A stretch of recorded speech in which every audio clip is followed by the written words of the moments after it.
nagsalita na po ang pamunuan ng ABS-CBN na ngayong Pebrero, pipirma pa rin po ng network contract si Daniel Padilla sa kanila kung sa nalalapit na pagpapakasal ni Bea Alonzo at Dominic Roque. Let's go!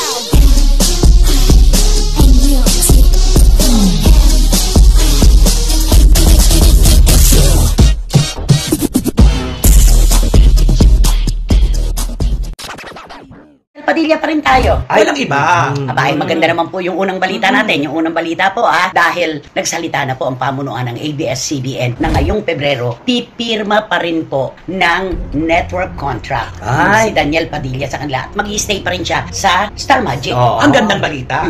Kasi diba? talagang di na siya, alam mo, at least may maaasahan siyang kita. Kasi napabalita nabibitiwan na raw siya. Palagay mo ba, kung ikaw ang taga Star Magic, ikaw ang taga ABS, bibitiwan mo si Daniel Padilla? Sa tingin ko, kung ako opinion ko, hindi ko sa bibitiwan. Bakit? Ay, siya ang mainit na pinag-uusapan. Kaya alam mo naman ang mga taga Star Magic, kung sino yung mainit, yun talagang inaano nila. Ay, talaga, hindi papakawalan. Hindi papakawalan yun. At nalungkot nga ang mga tagahanga ni Daniel, mga supporters niya. Dalang akala nila, wala na talaga maaasahan na kontrata. Pero ito nga po, at nagsalita na po ang mga taga ABS-CBN na buo pa rin ang kanilang tiwala kay Daniel Padilla. Pipirma pa rin po at ang kontrata sa network. Mabuti Ayun, maganda. Ayun. Kasi kung hindi, wala. Dire-diretso talaga ito. Mabibigyan siya ng mga proyekto. Ang tanong na lamang po ng bayan ngayon, ano kaya? Gagawa pa rin kaya sila ng mga teleserye at pelikula ni Catherine Bernardo na ang balita naman ay mukhang gustong sumubok sa ibang ahensya. Diba? Tingnan natin. Nalalaman natin yan. Ang tanong natin tangkilikin pa rin ba siya ulit ng kanyang mga tagahanga si Daniel Padilla? Bigyan mo kami ng mga dahilan, pati ang ating mga SNNers, kung bakit dapat ay pagbigyan pa rin natin ng isang pagkakataon si Daniel Padilla. Siyempre, una, bata pa naman si Daniel. Kaya siguro intindihin natin siya kasi kung sa ano pa nasa adolescent stage pa rin siya. Come on! Lampas na! Lampas na! Ikaw, ano sa palagay mo ang dahilan bakit pagkakatiwalaan pa rin ng ating mga kababayan si Daniel? Una, meron naman siya napatunayan na. Oo, ako nga kinokontra ko yung tinatawag siyang falling star. Ay, naku, wag Hindi naman. po totoo yun. Kahit paano, gamitan na po natin ang salitang kahit paano. May napatunayan naman po yung tao. Marami naman siyang pinakitang pelikula. Yun nga lamang, hindi niya masosolo yung kredito dahil kasama niya si Catherine Bernardo. Pero bahagi pa rin po siya ng tagumpay. Diba? Kaya susubukan ngayon natin siya ngayon. Kung walang Catherine Bernardo sa kanyang pelikula at proyekto, tingnan natin kung tatanggapin siya. Kasi si Catherine natanggap kahit hindi siya ang kasama. Nakatayo. Correct. Diba? At saka Daniel Padilla, meron pa rin pak. May ganun pa rin yung pangalan. Totoo. Hindi May siya dating, kaligwak-ligwak. Correct. Diba? At saka eto mga taga ABS-CBN, homegrown to Ay, Doon oo. nagsimula At saka A-list to ng Oo, ABS-CBN. nangunguna sa listahan. Correct. Kapag homegrown talent ka ng isang network, nandun kagad yung bigat mo, di ba? Oo, tama. Kumbaga sila ang nagbigay ng pangalan hanggang sa sumikat. Aba, hindi naman basta-basta itatatwa yung talent na ganyan. Correct. At saka pangit naman siguro para sa ABS-CBN na nagkamali. Tapos Bibitawan. Agad-agad. Parang Agad-agad. yun. Mabigyan ng second chance. Oo. Ikaw ba gusto mo magtambal pa rin sila ni Catherine? Sa panahon ngayon, parang hindi muna. Mhm. Patatagalin. Magbilang siguro muna tayo ng mga taon. Ilang taon kaya, palagay mo, Wendell? Total, bata pa naman sila, bibigyan natin ng mga 5 taon. Kumbaga, guro na. Oo, naman yun. Guro na. Siguro isa-dalawa, sobra pa nga yun di ba? Pero 5 taon, parang kumbaga sa basketball player, naka-sideline na yun. Correct. Tapos, Di di ba? ba, ang title Till We Meet Again, gano'n. Till we meet again. Ay, Nora Uno. Till we meet again. Nagbibigay ng ideya. Di ba? Hello, love. Goodbye. Hindi, aalisin yung goodbye. Hello, love. Ayaw, pwede. Di ba? Yun. Tapos naka-close pa rin. Till We Meet Again. Talaga ayaw niya yung till we meet again. Pangalawang topic po na ilalatag namin sa inyo. Of course, marami po kayong gustong malaman tungkol sa nalalapit na pagpapakasal ni Bea Alonzo at Dominic Roque. Ay, oo. sa wakas, talaga natupad ang kahilingan ng kanilang mga taga-suporta na sana magwakas ito sa altar. Ay, Tignan mo dati, tama. ang gusto natin, may kasal. Ngayon, ikakasal lang, problema naman natin, saan na ba sila ikakasal? Kailan? Oo. Yung petsa siguro po, mga kachika, wag muna natin panghimasukan. Pero ayon po sa aming mga reliable sources, mukha yatang dadayo sa Florence, Ay! Italy. Si Dominic at si Bea sa kanilang grabe. pagpapakasal. Pero 2 lugar ang pagpipilian. Florence, Italy, napakagandang lugar nito. Oo. Isipin mong papakasal ka sa Italy, sa Oo. Italia, di ba?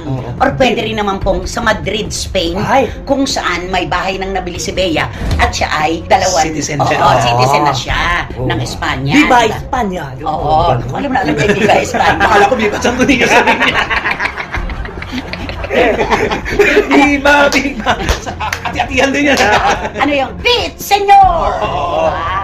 Bakit ayaw mo na sa ibang bansa sila? No? Nagwo-worry ka ba sa gastos? Oo, di ba? Ganun naman talaga yung katulad niya sila Maha Salvador at saka yung iba pang Sila itinasal sa Gerties. ibang bansa. Di ba? Talagang sagot nila yun eh. Lalo yung mga ninang, tapos ano ba yung mga alalay, tapos mga ano. Anong alalay? Ano Yung entourage. Yung entourage. Matawag na yung mga Flower girl. Oo, babae. Yung bearer. Yung bearer, Oo. oo. Kakasusin mo lahat yan. Oo. Tapos, siyempre, pupunta ka pa sa embassy. Tapos, kukunan mo Lahat lahat yun, ng yung mga visa yan. papeles. Gastos Oo. yan, oo. Eh, magkano ang gastos ngayon? Saan mo gusto magpakasal na lang si Dominic at si Bea? Total malawak naman yung kanilang farm, di doon na lang. Ay, si Beati Firma. Oo, Beati Firma. So, ikaw na mag-desisyon para sa kanila. Sige, sabihin natin kay Mami. Oh, nagkakausap pa ba kayo ni Mami? Tanong mo, baka pwedeng sa Beati Firma, sa Sambales, sa Iba. pwede naman. Ayun. Oo, hindi nga pwede Ang naman. ganda-ganda ng lugar, sobra. In fairness. May chapel na doon. Basta Ay, doon na lang, oo. Uy, parang doon na lang. Sila ang susunod. Diyan na Diba? ba? Oo. Kanila ang tahanan. Kung di ka susunod sa kanilang mga rekotitos, aalis ka. Oo. Kasal nila ito. Sila dapat ang masunod. At saka alam mo naman, Bea Alonso yan. Ay, oo naman. Kung yung mga Reyna ito. Oo, kung yung mga ibang artista nga sa abroad kinasal na talagang bonggang-bonga, siya pa ba magpapaiwan? Ay, oo. Ganyan eh. O bakit? Sagutin mo ito. Bakit si Catherine Bernardo lang ang imbitado sa kanilang kasal? Ba't wala si Daniel Oo, Padilla? yun ang naulanigan ko na sabi daw. Kasi nga, mula pa 2020, magkagalit na ito si Hindi naman Dominic. magkagalit. Wala nang komunikasyon. Nagkaroon ng Oo, hidwaan. nagkatampuan. Parang ata kasi magkaano sila doon sa squad ba? Muya squad. Muya. Oo. squad. Tapos tinanong kasi siya imbitado ba siya sabi niya hindi, si Catherine Bernardo lang ang invited pero si Daniel Padilla hindi invited kasi nagkaroon sila ata ng gap nung Oo. simula pa noon. Pero maganda na may pagka-deliver Oo. ni Dominic. Hindi naman siya bastos eh. Ay, Nagpakatotoo hindi. lamang Oo, siya oo. na ikinagalit ng mga taga-suporta ni Daniel. Pero inuulit ko ang tanong, ano po ba ang gusto natin? Isang personality na paikot-ikot, magsisinungaling o isang tao na direkta kung sumagot at yun ang Oo. katotohanan.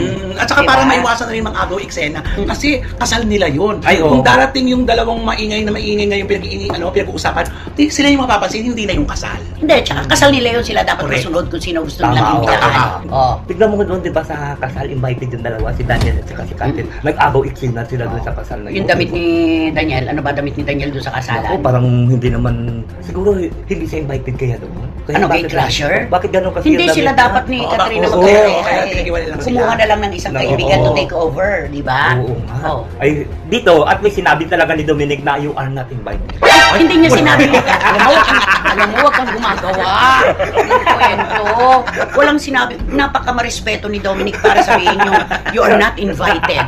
Ang sabi niya, si Catherine lang, kasi sila ni Daniel, hindi na sila nagkaroon ng komunikasyon mula noong 2020. Correct. Yun yan. Pero hindi naman niya tahasang sinabi na, Daniel, you are not invited. Di ba?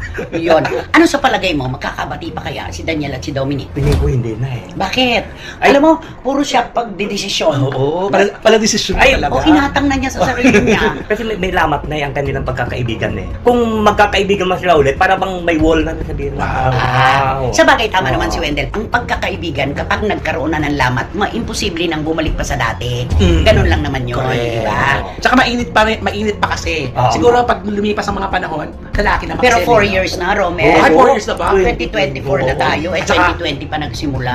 Tsaka parang pakiramdam natin, nasa panic talaga Naburo sila. na. Tsaka nasa panic sila ni Catherine. Oo. Ay, oo, tama. Palagay mo, ano yung mga hawak niyang lihim kung bakit nauwi ito sa hindi pagkakaunawaan? Naku. Ano sa palagay mo? Nakikita ko yung mga nababasa natin, Oo. yan din ang hawak niyang lihim na ayaw niya lang manggaling sa kanya. Oo, pwede. tama. Dahil napaka-marespeto nga niya Correct. sa kanyang pakikipagkaibigan. Correct. Ikaw, ano sa Oo. palagay mo? Ang hawak ni Dominic kaya hindi na siya pumayag pa na maging magkaibigan sila doon sa nguya squad na yan. Siguro may hawak talaga siya ng pinaka-importante doon sa pag-iibigan ni Catherine at ni Daniel. Oh. Tsaka hindi alam masasabi yun kasi pag sinabi niya yun, baka sabihin na sumasakay siya sa issue. Eh ngayon nga lang Una-una. eh, Oo. di ba binabash siya? Oo. Di ba? Hindi na siya Masyado raw siyang madaldal, maingay. Tinanong lang po ng mga reporter si Dominic at kapag hindi naman niya sinagot yan, may masasabi na naman sa kanya. Tama, oo. Di ba? Kaya correct, sinagot niya ng diretso. Napakatotoo. Yan naman ang totoo kasi. Diba? Oo. Laging sa totoo lang po tayo, di ba? Ganun naman. At yun na nga mga kachika, kung nagustuhan mo ang hot topic natin for today's video, ay ano pang inaantay mo? Mag-like ka na at i-share mo na din para mas marami pang magkakaalam